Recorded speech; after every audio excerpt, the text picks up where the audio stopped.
I beseech you, therefore, brethren, by the mercies of God, that you present your bodies a living sacrifice, holy and acceptable unto God, which is your reasonable service. It's not too much. It's not a strain. And be not conformed to this world, but be ye transformed by the renewing of your mind, that you may prove what is good and acceptable and perfect will of God. We are proving that through our attitudes, through our actions. For I say, through grace given unto me, to every man that is among you, not to think of himself more highly than he ought to think, but to think soberly, according as God hath dealt to every man a measure of faith.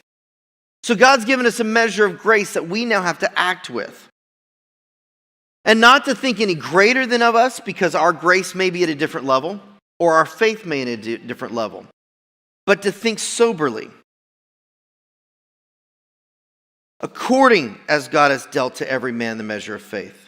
For as we have many members in one body, we've texted some members of the body today, and all members have not the same office. So we, being many, are one body of Christ, and every one members one of another. Having then gifts differing according to us the grace that is given to us, whether prophecy, let us prophesy according to the appropriation of our faith, or ministry, let us wait on our ministering, or he that teacheth on teaching, or he that exhorteth on exhortation, he that giveth, let him do it with simplicity, he that ruleth with diligence, he that showeth mercy with cheerfulness. Let love be without dissimulation. Abhor that which is evil, cleave to that which is good.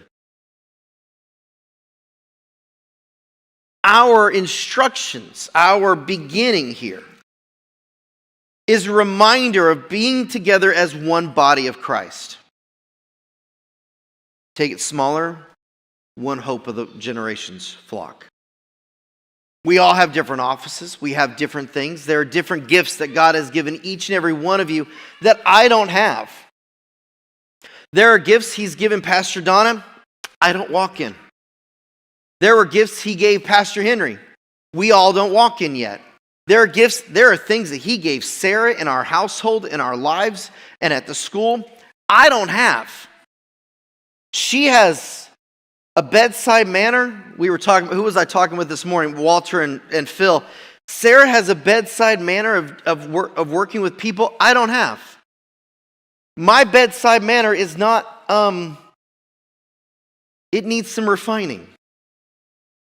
My kids, like I said, weren't feeling well. Suck it up, get your, clean yourself up kind of thing. I'll make food, that's it. But I'm not oh baby, it's going to be okay. It's okay, Liam. He got sick the other day, and I'm watching him, and he's in the bathroom. I'm not going to gory details. I'm like, you all right? Yes. Okay. Tissue, clean it up, wipe the seat, flush. And he's like, yes, sir. And he was fine. Now, some of you are going, oh my gosh, no. You're supposed to be.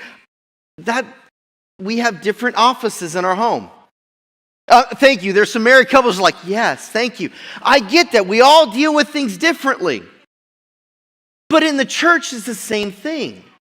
We're all been given different gifts and different offices and different things to do.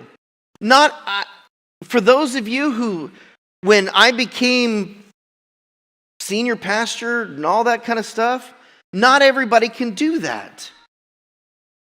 Don't be jealous because I was given a responsibility that didn't go to you. Wasn't your time. Wasn't a gift that God gave you. We each have different things that God has to grow up and mature in each of you so you rise up to walk in your gifts. That's why we're supposed to want the best gifts from Him, but not be in comparison one to another. Because if we're in comparison one to another, we have disunity. You with me?